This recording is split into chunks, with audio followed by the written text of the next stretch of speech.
Hello student, मैं अभिषेक मिश्रा धैर्य coaching संस्थान के इस यूट्यूब चैनल पे आपका स्वागत करता हूँ।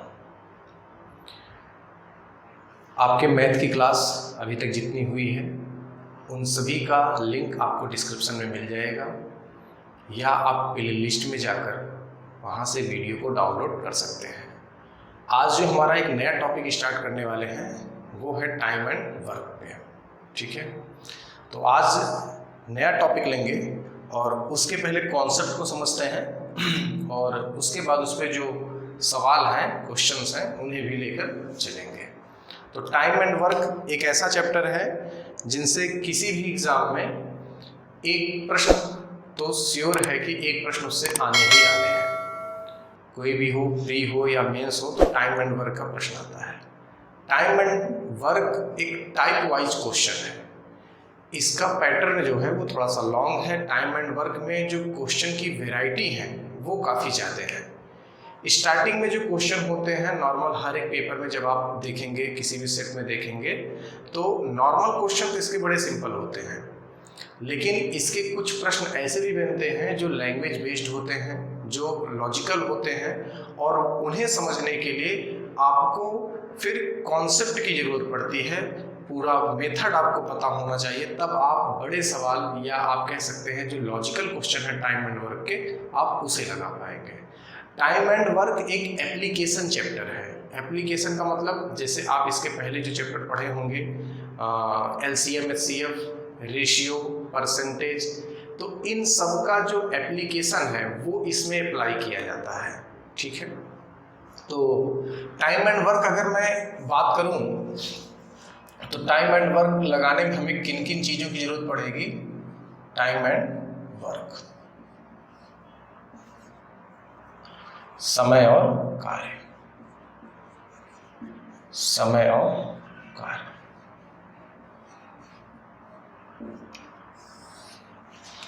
इस चैप्टर को पढ़ने के लिए सबसे पहले जो आपको यूज करना है, एक तो LCM का यूज करना है, दूसरा पार्ट जो आपको यूज करना है वो रेशियो, और तीसरा जो पार्ट यूज करना है वो है परसेंटेज का। चौथा पार्ट जो यूज करना है, जिसे आप बोलते हैं यूनिटरी मेथड, एकैकिक नियम। ठीक है, तो यूनिटरी मेथड, ठीक है, एकैकिक नियम। तो ये जो चार पार्ट हैं, इनसे तो आप बेसिक से हाई लेवल तक की सवालों को लगा लेंगे।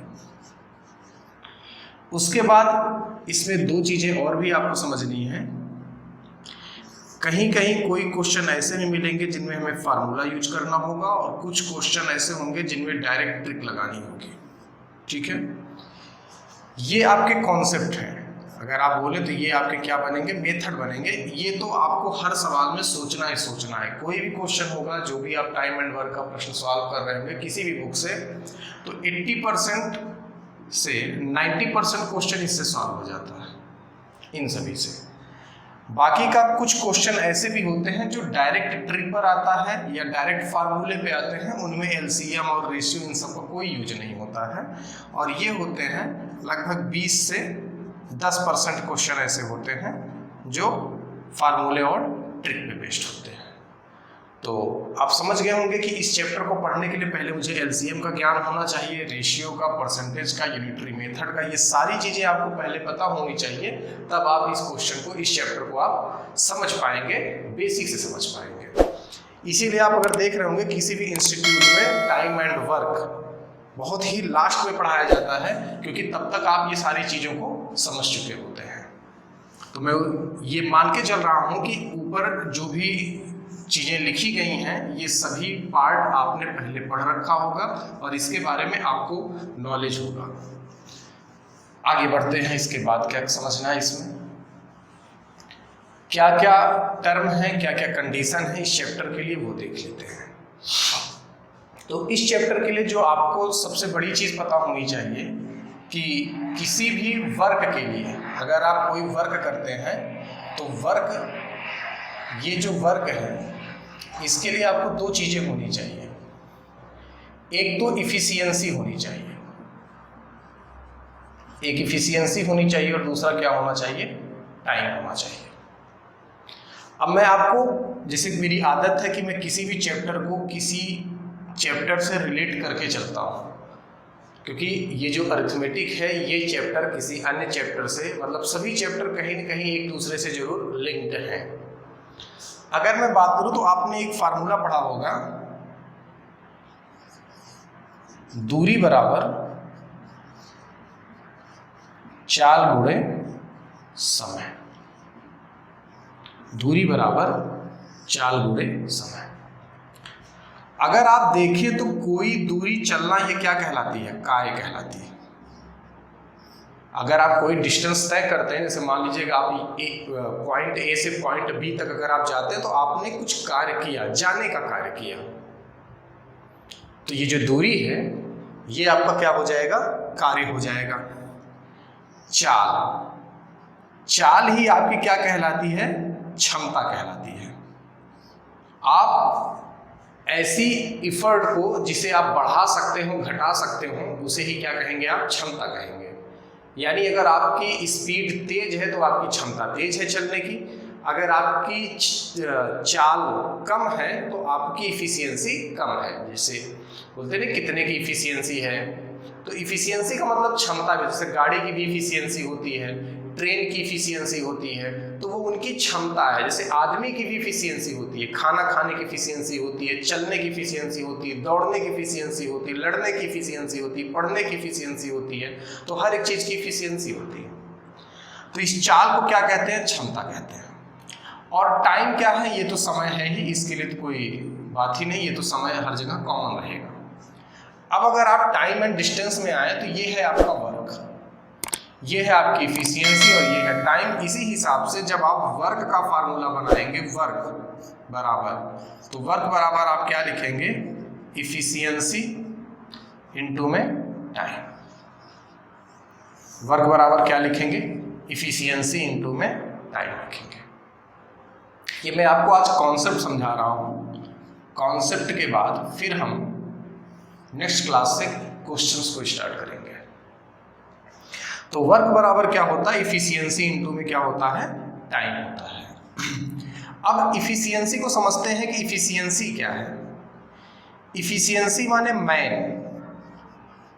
यानी जो आदमी है, आदमियों की संख्या, मैन हो गया, वोमेन हो गए, चाइल्ड हो गए, ठीक है, ग्रुप हो गया।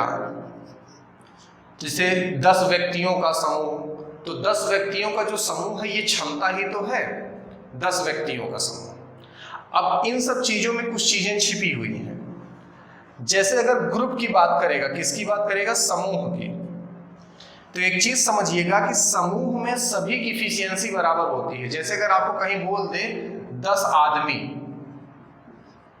अगर आपको कहीं बोले 10 आदमी, तो 10 आदमी का मतलब ये होगा कि इसमें प्रत्येक आदमी की क्षमता समान है। प्रत्येक आदमी की क्षमता क्या है, समान है। अगर 10 आदमी से 5 बच्चे, तो 5 बच्चे का मतलब क्या होगा, वो 5 बच्चे की क्षमता क्या है, समान है, यानी हर बच्चे की क्षमता समान है। ये बातें हो गई। और कार्य का मतलब क्या हो गया कि जो भी कार्य आप कराएंगे, क्वेश्चन में जो कुछ भी आएगा वो कार्य के बारे में डिफाइन किया जाएगा। अब बात को जरा समझना, ये जो कार्य है ये हमेशा किसमें होता है, पूर्णांक में होता है। ये कार्य किसमें होगा, पूर्णांक में। जब भी आप कोई कार्य करेंगे तो हमेशा किसमें करेंगे, पूर्णांक। पूर्णांक का मतलब यहां समझना कि कार्य कभी इनकम्प्लीट नहीं होगा, जैसे अधूरा कार्य नहीं होगा। कार्य हम उसे ही मानेंगे जो पूरा होगा, जिसके बारे में हमें ज्ञात है। वो पूरा होगा या नहीं इस पर डिपेंड नहीं करता। जैसे अगर मुझे बोला जाए कि मुझे एक दीवार बनानी है, तो एक दीवार बनानी है, मुझे दीवार बनानी है, ये इनकम्प्लीट है, दोनों में अंतर है। अगर मैं ये बोलूँ कि मुझे दीवार बनानी है, तो मेरा कार्य इनकम्प्लीट है। कितनी दीवार बनानी है, कितनी लंबी, कितनी चौड़ी, इनकम्प्लीट। तो यहाँ पर हम क्वेश्चन नहीं निकाल पाएंगे कि दीवार बनानी है। अगर उससे बोलेगा कि एक दीवार बनानी है, 10 फीट की दीवार बनानी है, 15 फीट की दीवार बनानी है तो ये है मेरा वर्क। अगर आपसे सिर्फ इतना बोल दिया कि आपको गड्ढे खोदने हैं तो ये इनकम्प्लीट वर्क है। अब गड्ढे खोदने, कितने फीट गड्ढे खोदने हैं, तो ये चीज आपको पता होनी चाहिए। आगे बढ़ते हैं, तो वर्क क्या है वो चीज समझ गए। अब ये जो वर्क है ये आपके इफिशियंसी से और टाइम के मल्टीप्लाई से होगा। इफिशियंसी और टाइम का जब मल्टीप्लाई होगा तो आपको क्या बनेगा, वर्क बनेगा।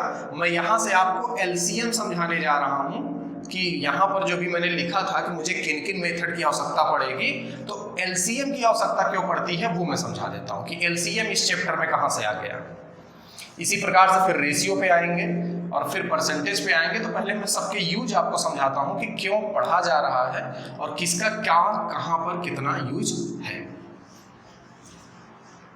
कॉन्सेप्ट समझने के लिए क्लास को पूरा देखिएगा, अधूरा क्लास मत छोड़िएगा, ठीक है। चलिए, अगर मैं बात करूं तो आपके पास ये चीज समझ में आ रही है कि वर्क बराबर टाइम इनटू इफिशियंसी। अब आप एक बात समझना,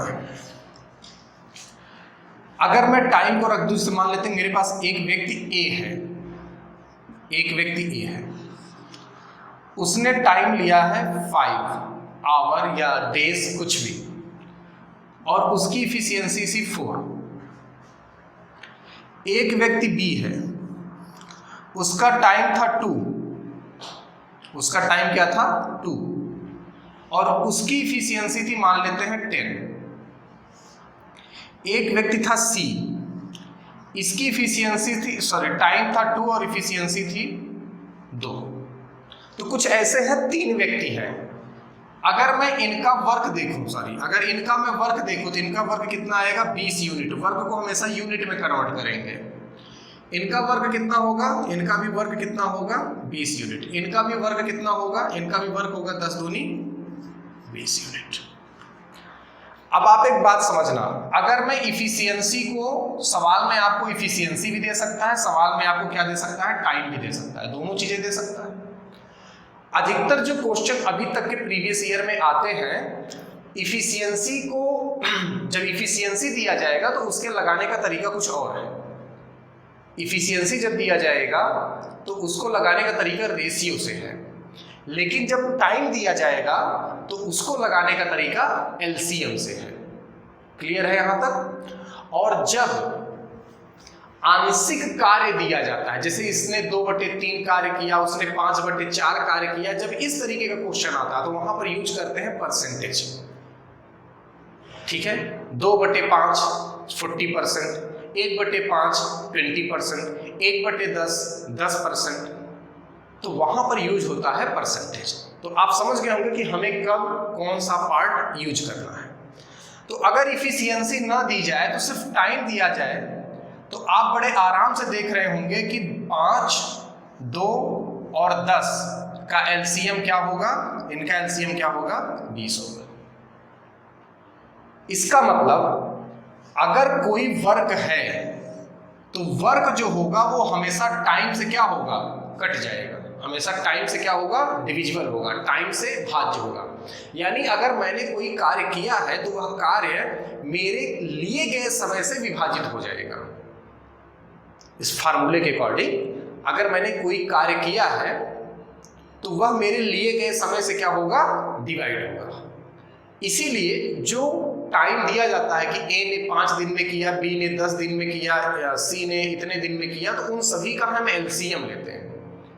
और वो जो एलसीएम आता है उसी को हम क्या कहते हैं, वर्क। जैसे यहां पर देखिए 5, 2 और 10 का एलसीएम कितना आ गया, 5, 2 और 10 का एलसीएम कितना आया 20 यूनिट। और इसी 20 यूनिट को हम क्या बोलते हैं, वर्क बोलते हैं।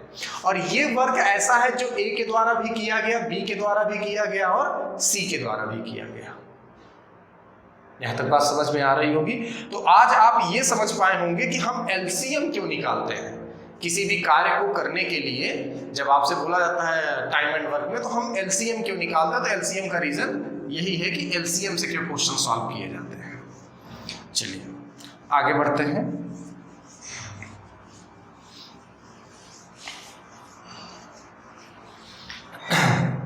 दो बातें और समझनी है। एक तो ये देखना है कि ये जो वर्क है ये डायरेक्टली प्रोपोर्शनल किसके होता है? क्षमता के। यानी जो कार्य है वो डायरेक्टली प्रोपोर्शनल किसके होगा? क्षमता के। जैसे अगर ए और बी दो लोग हैं और इनके कार्य का अनुपात दिया गया कि ये 5 यूनिट कार्य करते हैं और ये 2 यूनिट कार्य करते हैं। अब आपसे अगर इनसे कोई पूछे कि क्षमता बताइए, तो जिसने ज्यादा कार्य किया है तो उसकी क्षमता ज्यादा होगी, तो इनकी क्षमता कितनी होगी? 5 यूनिट, और इनकी क्षमता कितनी होगी? 2 यूनिट। क्यों? क्योंकि भाई जिसकी क्षमता ज्यादा होगी वो तो ज्यादा कार्य करेगा ना, और जिसकी क्षमता कम होगी वो क्या करेगा? कम कार्य करेगा। तो वर्क डायरेक्टली प्रोपोर्शनल किसके होता है? इफिशियंसी के, क्षमता से। दूसरा पार्ट क्या है इसका? वर्क यानी कार्य डायरेक्टली प्रोपोर्शनल टाइम के। सेम वही चीज है कि अगर मैं वर्क की बात करूं और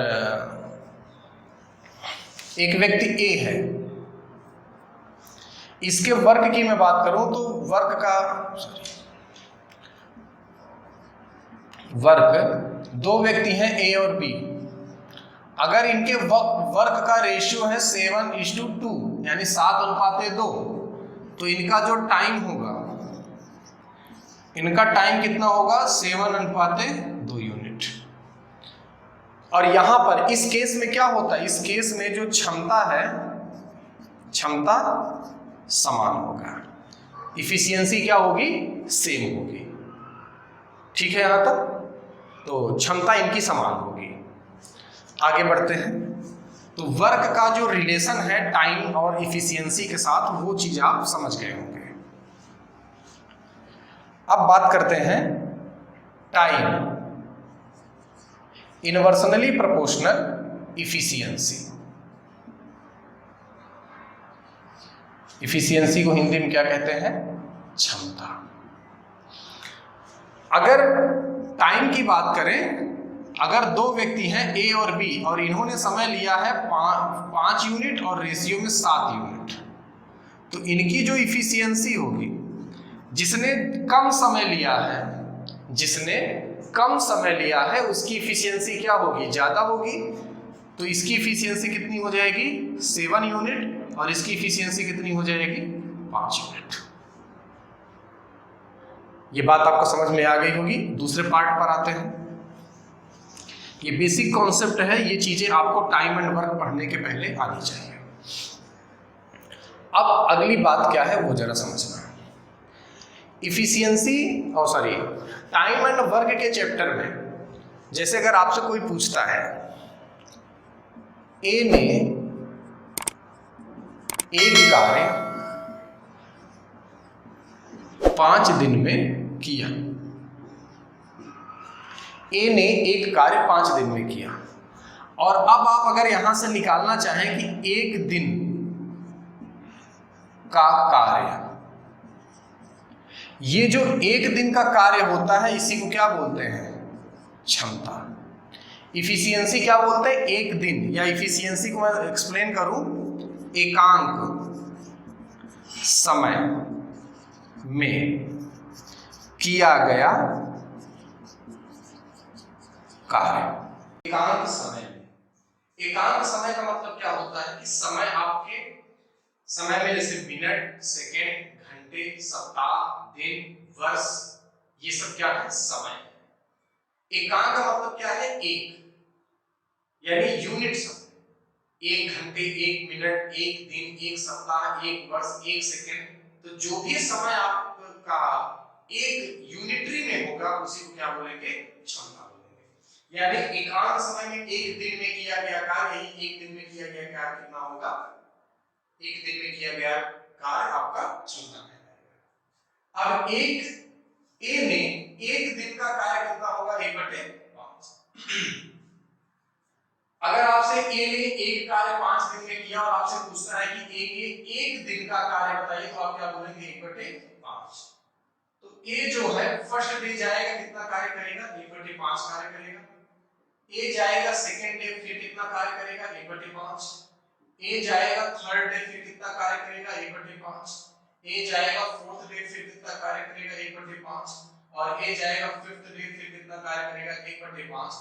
अगर उसके पांचों दिन का कार्य जोड़ लिया जाएगा तो इनका एलसीएम कितना आएगा 5 और ऊपर की भी एक एक जोड़ लेंगे तो 5 और 5 से 5 कट जाएगा कितना आ जाएगा 1 और यही एक क्या था आपका एक कार्य और इसी एक कार्य को 1 को क्या बोलते हैं 100%। एक का मतलब अगर एक को परसेंटेज में देखा जाए तो एक की परसेंटेज वैल्यू कितनी होती है 100% होती है और 100% का मतलब क्या होता है कंप्लीट। 100% का मतलब क्या होता है कंप्लीट होता है। अब यहां से दो बातें आपको समझनी है, इसे बोलते हैं एकैटिक नियम। जरूरत पड़ेगी तो ये भी देखेंगे, जैसे बोला जाएगा कि ए ने 2/5 कार्य 4 दिन में कर लिया तो 2/5 कार्य अगर 4 दिन में किया तो एक कार्य कितने दिन में किया, तो एक कार्य ही उसका क्या कहलाता है संपूर्ण कंप्लीट वर्क कहलाता है। तो किसी व्यक्ति का ये जो एक कार्य होता है इसी को क्या बोलते हैं पूरा पूरा कार्य, एक कार्य। ठीक है, तो अगर आपसे कोई बोले कि 2/5 कार्य तो 2/5 कार्य अगर 4 दिन में करता है तो एक कार्य कितने दिन में कर देगा, तो आप बोलेंगे 2 दूनी 4 5 दूनी 10 दिन में। तो ये सब चीजें भी आपको आगे समझनी है। ठीक है, लेकिन यहां से दो चीजें आपको एक बात समझिए कि पहला तो ये समझ गए कि ए ने एक दिन में कितना कार्य किया, दूसरा क्या है कि ए जाएगा पहले दिन भी 1/5 कार्य करेगा, दूसरे दिन भी 1/5 कार्य करेगा, तीसरे दिन भी 1/5 कार्य, चौथे दिन भी 1/5 कार्य और पांचवें दिन भी क्या करेगा 1/5 कार्य करेगा। इसका मतलब ये होता है कि किसी व्यक्ति का कार्य सॉरी किसी एक व्यक्ति की जो इफिशियंसी होती है वो अपरिवर्तित होती है। अपरिवर्तित का मतलब जैसे अगर आज मैं पढ़ाने आया हूं तो जिस क्षमता के साथ आज पढ़ाऊंगा इसी क्षमता के साथ कल भी पढ़ाऊंगा।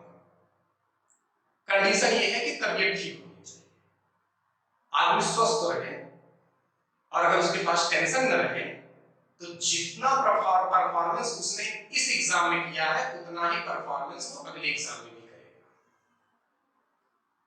तो जो क्षमता किसी व्यक्ति की आज के दिन होगी वही क्षमता उसकी कल के दिन भी होगी, परसों के दिन भी होगी। तो इसमें जो है क्षमता कांस्टेंट मानी जाती है किसी एक व्यक्ति।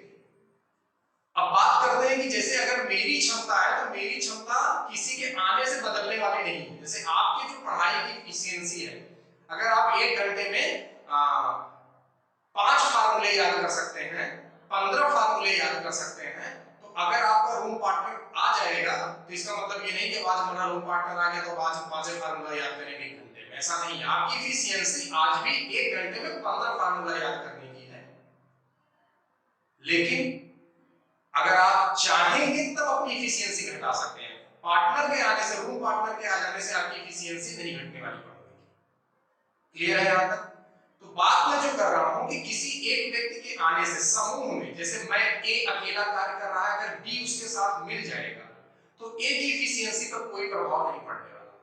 अगर ए बी सी डी 4 लोग एक साथ कार्य करेंगे तो न तो ए की एफिशिएंसी कोई प्रभाव पड़ेगा, न ही बी की, न कि सी की, न कि डी की।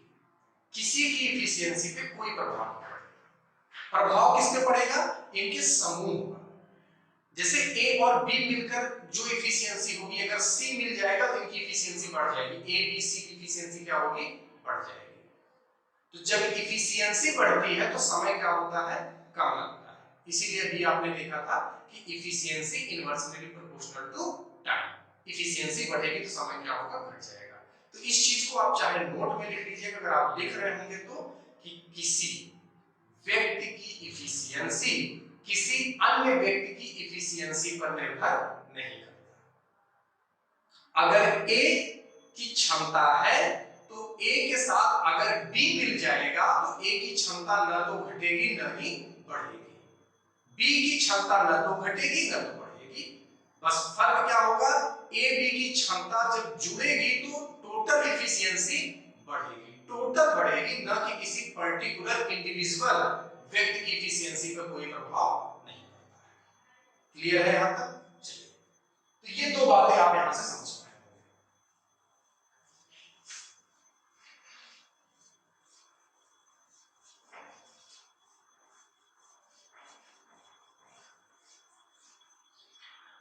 अब जैसे अगर आपसे कोई पूछे ए ने 2/5 कार्य 6 दिन में किया, ए ने 2/5 कार्य 6 दिन में किया, तो ए को पूरा कार्य करने में लगा समय। पूरा कार्य का मतलब जरा समझना, पूरा कार्य का मतलब क्या होता है? एक कार्य। ये तो 2/5 कार्य है, तो 2/5 कार्य 6 दिन में करता, तो आप इसको ऐसे समझेंगे, ये जरूरी है। तो 2 कार्य को मैंने क्या बोला था कि कार्य को आप यूनिट में कन्वर्ट कर दीजिए। तो 2/5 यूनिट को कितने दिन में करता है? 2/5 यूनिट को 6 दिन में करता है। तो एक यूनिट को कितने दिन में करेगा? तो एक यूनिट के लिए आप बोलेंगे 6 का गुणा इधर कर देंगे 5 और बटे में 2, तो 2 3 6 और 3 बचे 15। तो ये जो छोटी सी लाइन है, इसका भी यूज आप अभी क्वेश्चन में करेंगे। 2/5 कार्य यानी 2/5 यूनिट। तो ये जो एक यूनिट है, इसी को क्या बोलते हैं? इसी को बोलते हैं पूरा कार्य। तो जब भी आपसे कभी ऐसा है कि 60% वर्क उसने इतने दिन में किया, तो 100% कितने दिन में किया? तो 100% का मतलब क्या होता है? एक कार्य पूरा। तो ये आज का ये कॉन्सेप्ट था आपका। अब इसके बाद रही मेथड की बात। तो मेथड सवाल पर डिपेंड करता है। एक सवाल कई मेथड से लग सकते हैं और एक मेथड से कई सवाल लग सकते हैं। तो जब आपके सामने सवाल आएगा, तो सवाल डिसाइड करता है कि हमें किस मेथड से लगना है। तो हर सवाल के लिए पर्टिकुलर मेथड है। तो बारी बारी से जब हम टाइप वाइज क्वेश्चन को लेना स्टार्ट करेंगे, तो हर टाइप में जो मेथड लगेगा, आपने देख लिया यूनिटरी का यूज, रेशियो का यूज, आपने देख लिया परसेंटेज का यूज। तो बारी बारी से अब जब क्वेश्चन सॉल्व करेंगे, तो उसमें जो मेथड आते जाएंगे, तो बारी बारी से हम मेथड, ट्रिक और फॉर्मूले उन सब में भी डायरेक्ट जब क्वेश्चन सॉल्व करेंगे, तो उसी के पहले आपको समझाया जाएगा। तो उम्मीद करता हूं कि ये छोटी सी वीडियो आपको समझ में आई होगी। अगर वीडियो पसंद आती है, तो आप इसे जरूर शेयर करें।